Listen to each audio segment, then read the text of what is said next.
Haleluya, haleluya, haleluya. Shalom alaikum isim hamasya. Salam aki. Aku kabarkan Injil keselamatan. Bapak Ibu yang dikasihi Tuhan, ketemu lagi dengan saya Evangelis Abraham Effendi Usman. Saya sangat percaya dan saya sangat yakin pada malam hari ini Bapak Ibu dalam keadaan sehat, dalam keadaan damai sejahtera, penuh dengan sukacita, melimpah dengan berkat. Baik itu berkat jasmani maupun berkat rohani, lebih-lebih lagi berkat kesejahteraan yang turun dari surga. Nah, pada malam hari ini Bapak Ibu saya akan menunjukkan sebuah video di mana ada seorang Muslim Malaysia percaya kepada Yesua Hamasya, Yesus Kristus sebagai Tuhan dan Juru Selamatnya.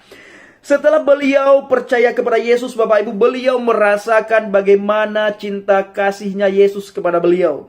Bagaimana perubahan hidup beliau, bagaimana tingkah laku beliau setelah mengalami Kristus di dalam kehidupan beliau. Benar-benar ada satu perubahan yang beliau dapatkan setelah beliau percaya dan mengimani, beriman kepada Yesus Kristus. Sebelumnya Bapak Ibu, beliau tidak mau tahu tentang kekristenan. Beliau tidak mau tahu tentang Injil. Begitu benci beliau terhadap kekristenan. Bahkan termasuk orang-orang Kristen sangat beliau benci. Tetapi Bapak Ibu, ketika mengalami perjumpaan pribadi dengan Yesus, ada satu perubahan yang luar biasa. Bahkan Cius bernama Cius, seorang Muslim Malaysia, beliau merasakan bagaimana luar biasanya Yesus Kristus.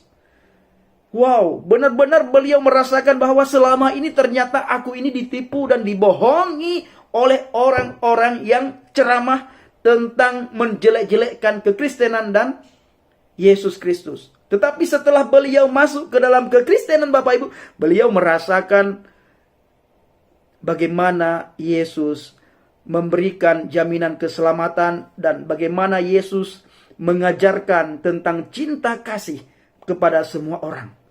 Tidak lagi memandang suku, ras, tidak lagi membeda-bedakan iman dan agama. Yang ada bagaimana hidup di dalam Kristus, hidup yang penuh dengan harapan, hidup yang penuh dengan damai, sejahtera, dan sukacita berlimpah. Langsung saja Bapak Ibu, kita mendengarkan bagaimana kesaksian seorang Cius, Muslim sejati dari Malaysia. Hai, hello. Kita bertemu lagi untuk video yang seterusnya yang Cik Yus buat.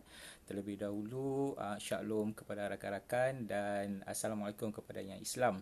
Dan Cik Yus juga ingin memohon maaflah kepada mereka yang ternanti-nanti terhadap testimoni yang Cik Yus nak buat ni.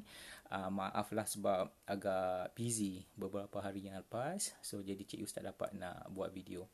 Jadi ada kesempatan ni Cik Yus buat. Okey. Terus Cik Yus cuba untuk short and precise dalam testimoni ini. Semua orang maklum dan tahu bahawa Cik Yus background education adalah daripada sekolah agama. So jadi Cik Yus teruskan dengan tu. Daripada sekolah agama ni Cik Yus sambung belajar ke universiti dan habis universiti Cik Yus bekerja. Semasa Cik Yus bekerja ni, Cik Yus ada buat beberapa pekerjaan terlebih dahulu sebelum Cik Yus jadi warden. Okey, sebelum Cik Yus sambung ke pekerjaan Cik Yus warden tadi tu, Cik Yus nak sentuh dekat sekolah agama tadi ni.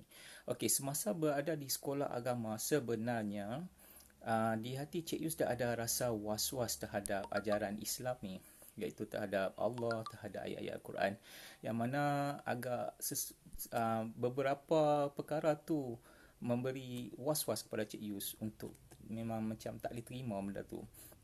Okey, stop di situ. Cik Yus akan sambung balik kemudian. Okey, bab pekerjaan tadi ni. Semasa Cik Yus menjadi warden, Cik Yus upgrade kepada inspektor penjara dan Cik Yus berhenti daripada penjara. Cik Yus bekerja dengan swasta menjadi seorang Chief Operation Officer dan seterusnya.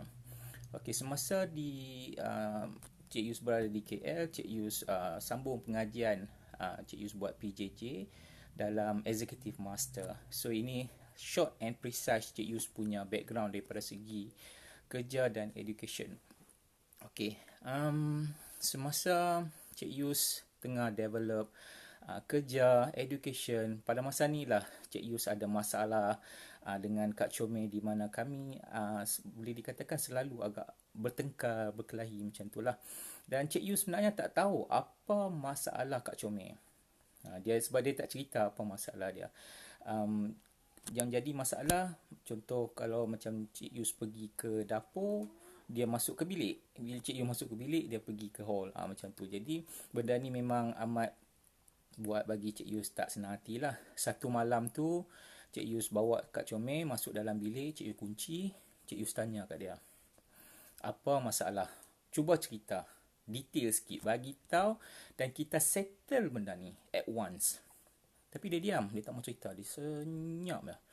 Dan Cik Yus tanya lagi. Cuba cerita. Kalau tak cerita, macam mana nak settle masalah? Kan? So, daripada situ, baru dia bercakap. Dia bagi tahu dia nak keluar daripada Islam dan nak menjadi seorang Kristian. Oh, Cik Yus terkejut sebenarnya. Memang terkejut lah. Mana-mana siapa-siapa saja, husband pun memang akan terkejut perkara yang macam ni. Kan? Bila nak convert dan sebagainya. Yang peliknya, dalam Cik Yus terkejut tu, Cik Yus tak marah. Cik Yus cuma terkejut dan macam terfikir. So, sebelum Cik Yus cakap apa-apa, Kak Comel sambung. Dia kata, apa nak jadi pun, jadilah lepas ni. Dia tak kisah. Yang penting, dia tetap nak jadi Kristian. Dan lepas tu dia sambung lagi. Dia cakap, kalau Cik Yus nak ceraikan dia pun, cerailah. Dia tak kisah. Itu keputusan dia. Dia buat keputusan macam tu. Dia kata tak kisah kalau Cik Yus nak ceraikan dia. Anak-anak dia bagi Cik Yus jaga. And then lepas dia jadi Kristian, semua dah stabil, dia akan datang balik untuk ambil anak-anak. Itu dia main cakap kat Cik Yus pada malam tu. And then apa berlaku?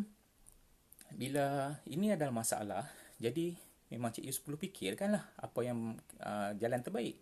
So Cik Yus kata kat Comel, Cik Yus nak duduk sekejap, berfikir. So dalam fikir-fikir tu terlintas di fikiran Cik Yus bahawa memang dekat Malaysia tu ada saja couple-couple ni yang kata apa berlainan agama tapi hidup sebumbung, kan, husband and wife. So Cik Yus kata dekat Kak Comel, kalau Kak Comel nak jadi Kristian, go ahead. Tapi Cik Yus tetap nak jadi tetap dalam Islam. Dan jangan bagi tahu kat anak-anak. Ini Cik Yus bagi tahu dekat Kak Comel pada malam tu. So Kak Comel pun bila Cik Yus tanya, macam mana? Okey tak? And then Kak Comel bagi tahu, okey, dia kata. Alright, tak apalah. Lepas tu Cik Yus sambung, Cik Yus tanya, nak jadi Kristian ni mesti ada cara dia, kan? Lepas tu Kak Comel bagi tahu dia kenal dengan seorang pastor yang boleh tolong dia. Okey, so tak apalah. Cik Yus pun kata kat dia, call pastor tu, buat appointment. Okey, dapatkan appointment, Cik Yus hantar dia, Cik Yus tak tunggu. Okey, Cik Yus pergi hantar pergi rumah dia, Cik Yus tak tunggu, Cik Yus belah. Dah settle, semua dah habis apa semua, call Cik Yus pergi ambil dia balik, kita balik rumah. Lepas tu kita jalani kehidupan seperti biasa husband and wife. Itu Cik Yus beritahu kat dia. So dia pun okey lah malam tu, tak ada apa. Lepas minggu, Cik Yus tanya dia balik. Tanya dia, dah dapat appointment belum? Lepas tu dia kata, Kak Comel beritahu dekat Cik Yus, belum. Call pun tak lagi. Lepas tu Cik Yus kata, lah, kenapa tak telefon lah, buat appointment. Dapatkan appointment cepat. Jadi kat sini macam jadi pelik pula. Cik Yus pula yang push dia untuk dapatkan appointment untuk jadi Kristian. So selepas beberapa hari, Cik Yus dah dapat appointment lah ni cerita dia. So Cik Yus pun pergilah hantar dia dekat rumah pastor tu. So sampai dekat rumah, Cik Yus nampak isteri pastor tu, dia keluar, dia mai kat pintu gate, dia buka pintu. Lepas tu Kak Comel pun jalan lah dengan isteri pastor tu ke dalam rumah. Ni banyak sebenarnya kejadian-kejadian pelik. Okey. So Cik Yus tanpa Cik Yus sedar, Cik Yus berjalan masuk, ikut belakang Kak Comel masuk dalam rumah. Ni bukan kata suka-suka ni. Memang kita tak tahu sendiri dia jalan masuk macam tu, dia masuk dalam rumah. Okey. So Cik Yus duduk kat satu sofa kat sudut. Jadi Cik Yus duduk tengok lah Kak Comel duduk sembang dengan pastor. Tak apalah apa dia duduk cakap. Cik Yus tak tahu lah, tak ambil tahu langsung lah. Cuma Cik Yus diam ya. Okey. Dah berapa lama Cik Yus Kak Comel duduk sembang dengan pastor. pastor tu dia datang dekat Cik Yus, dia tanya, ada apa-apa soalan tak? Inilah puncanya, trigger di mana perubahan iman Cik Yus daripada Allah kepada Jesus Christ. Tadi Cik Yus ada sebut kan, di masa alam persekolahan Cik Yus ada rasa was-was terhadap Allah, terhadap ayat Quran. So bila pastor tanya dekat Cik Yus, ada apa-apa soalan tak? So soalan ni lah yang Cik Yus tanya pada pastor. Okey. Jadi soalan yang sama Cik Yus tanya pada Ustaz Cik Yus dahulu. Sayangnya Ustaz tak dapat jawab soalan ni. Bila tak dapat jawab, Ustaz cuma jawab Allahu alam. Itu saja, Allahu alam. So Cik Yus tak boleh terima jawapan Allahu alam, sebab Allahu alam tu bukan jawapan. Jika ada sesuatu persoalan, pasti ada jawapan. Jika sesuatu yang tertulis dari dalam Al-Quran dan sebagainya, pasti ada penerangan dia. Dia bukan saja-saja tulis kat situ. Mesti ada sebab. So, Cik Yus nak tahu sebab dia apa. Jadi, Ustaz tak boleh nak jawab soalan Cik Yus. Tetapi, pastor, dia senyum ya. Lepas tu dia tanya dekat Cik Yus, nak tahu kau soalan ni? Jawapan ni? Untuk soalan ni? Cik Yus kata, nak lah. Mestilah nak, sebab dah lama saya tunggu. Saya tunggu jawapan, sebab saya duk cari jawapan, saya tak jumpa jawapan untuk soalan-soalan saya ni. So, pastor malam tu, dia explain dekat Cik Yus satu persatu. Dia explain in detail. Okay, dia explain in detail. So, Cik Yus cukup terkejut. Terus terang cakap, memang terkejut. Seorang ustaz agama Islam, beragama Islam tak boleh jawab, seorang pastor boleh jawab. Bukan setakat tu, pastor juga menceritakan tentang ajaran Jesus, bagaimana kebaikan ajaran-ajaran Jesus, yang Jesus ajarkan, bagaimana kita menghormati orang dan lain-lain. So itu membuka hati Cik Yus untuk mengetahui lebih lanjut, mendalami ajaran Jesus. Sebab Cik Yus nampak Jesus ni seorang yang cukup baik, cukup luar biasa. Daripada penerangan ringkas pastor tadi tu, yang masa dalam tempoh yang ringkas tu, simple tu, Cik Yus sudah nampak Jesus adalah seorang penyelamat. Okay, dalam terpinga-pinga tu, pastor dia tinggalkan Cik Yus kejap. Lepas tu dia pergi pada Kak Comel, bincang apa atas kejap. Lepas tu dia bercakap, okay, sekarang kita nak baptize. Okay, so Cik Yus pun tak apalah, dengar dia cakap macam tu, pastor cakap nak baptize, okay, tak apalah. And then pastor dia datang kat Cik Yus, dia cakap, kamu nak baptize tak? Pastor tu tanya dekat Cik Yus. Tahu apa jawapan Cik Yus? Saya nak baptize. Terus terang Cik Yus cakap, tanpa ada sebarang keraguan, Cik Yus terus jawab, saya nak baptize malam tu. Selepas Cik Yus cakap saya nak baptize, Kak Comel terkejut. Dia cukup terkejut. Dia duduk tengok Cik Yus atas bawah. Mata dia bulat tengok Cik Yus. Lepas tu dia main kat Cik Yus, dia duduk tanya, betul ke? Dah habis fikir kan nak buat keputusan ni, nak jadi Kristian ni, betul ke? Cik Yus kata, betul lah, nak jadi Kristian. Dah tahu dah. Memang nak jadi Kristian ni. Lepas tu Cik Yus pun tak apalah, nak tunggu untuk baptize tu. Cik Yus tanya kat Kak Comel, nak baptize ni ada sangkut paut dengan ayam. Takkan I nak pakai baju ni? Kan? Nanti nak balik macam mana? Basah, sejuk. Tahu apa jawapan Kak Comel? Kak Comel kata, Kak Comel bawa baju Cik Yus. Cik Yus cukup terkejut. Cik Yus duduk tengok dia balik. Cik Yus duduk kata, biar betul. Cik Yus beritahu kat dia, biar betul. Macam mana tahu kata Cik Yus nak baptize malam ni? Kak Comel jawab, dia pun tak tahu. Kata Cik Yus nak baptize. Lepas tu dia cerita, masa dia tengah duk lipat-lipat baju dia masuk dalam beg, tangan dia sendiri lipat, kata apa, secara dia tak sedar, dia lipat baju Cik Yus, letak dalam beg, lepas tu dia bawa malam tu.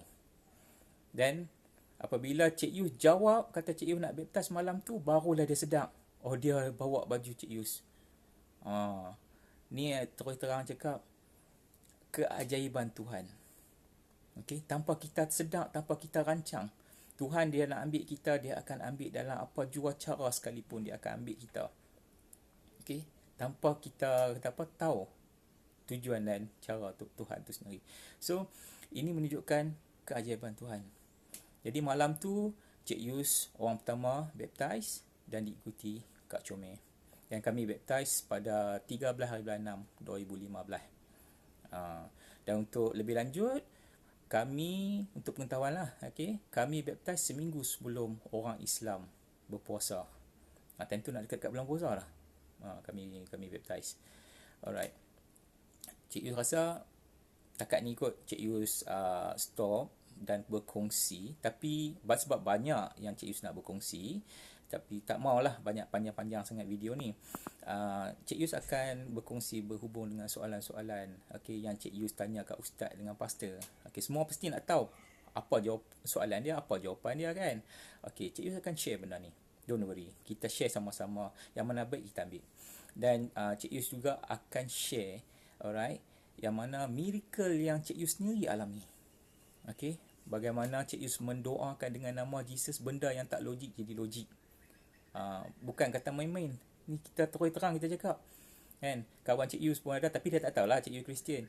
Dia pun mengalami dia pun duk rasa terkejut macam tu. Nanti Cik Yus cerita.